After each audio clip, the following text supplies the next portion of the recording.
نحمده ونصلي على رسوله الكريم اما بعد فاعوذ بالله من الشيطان الرجيم بسم الله الرحمن الرحيم رب اشرح لي صدري ويسر لي امري واحلل عقدة من لساني يفقهوا قولي۔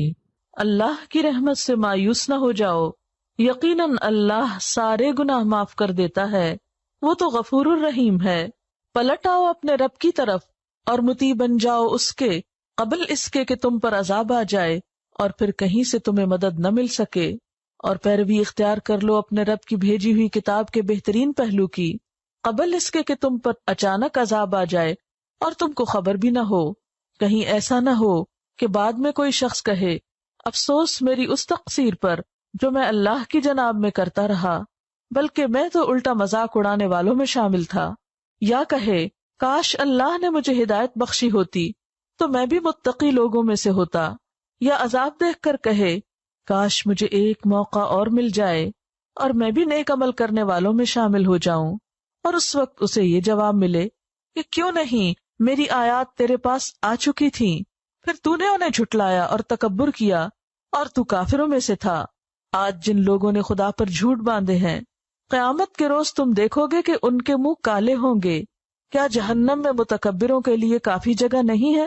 اس کے برعکس جن لوگوں نے یہاں تقویٰ کیا ہے، ان کے اسباب کامیابی کی وجہ سے اللہ ان کو نجات دے گا، ان کو نہ کوئی تکلیف پہنچے گی اور نہ وہ غمگین ہوں گے۔ قل یا عبادی الذین اسرفوا علی انفسہم، کہہ دیجئے اے میرے بندو، وہ جو اسرفوا زیادتی کر چکے، علی انفسہم اپنے نفسوں پر، اپنی جانوں پر، جنہوں نے خود پہ ظلم کر لیا۔ اسراف کہتے ہیں گناہوں کی کثرت اور اس میں بہت آگے نکل جانا، یعنی بڑے بڑے گناہ کر بیٹھے۔ ان سے بھی کیا کہا جا رہا ہے؟ لا تقنطوا من رحمت اللہ، اللہ کی رحمت سے مایوس نہ ہو۔ یہ نہ سوچو کہ اب تو بس صرف ہلاکی ہوں گے، ہماری چھوٹ ہو نہیں سکتی کیونکہ ہم بہت گناہ گار ہیں۔ اچھا، یہ جو جملہ ہے نا ہم بہت گناہ گار ہیں، یہ بھی دو طرح بولا جاتا ہے۔ ایک تو حقیقت میں یو مین اٹ کہ ہم بہت گناہ گار ہیں، اور ایک یہ بہت گناہ گار ہیں دکھاوے کے طور پہ، ورنہ خود کو سمجھتے کوئی نہیں ہے گناہ گار، کیونکہ جو خود کو گناہ گار سمجھے وہ تو نظر ہی نہیں اٹھا سکتا، وہ تو حجت بازی کر ہی نہیں سکتا۔ لا تقنطوا من رحمت اللہ، نہ تم مایوس ہو اللہ کی رحمت سے۔ ان اللہ یغفر الذنوب جمیعا، بے شک اللہ معاف کر دے گا گناہوں کو سارے کے سارے۔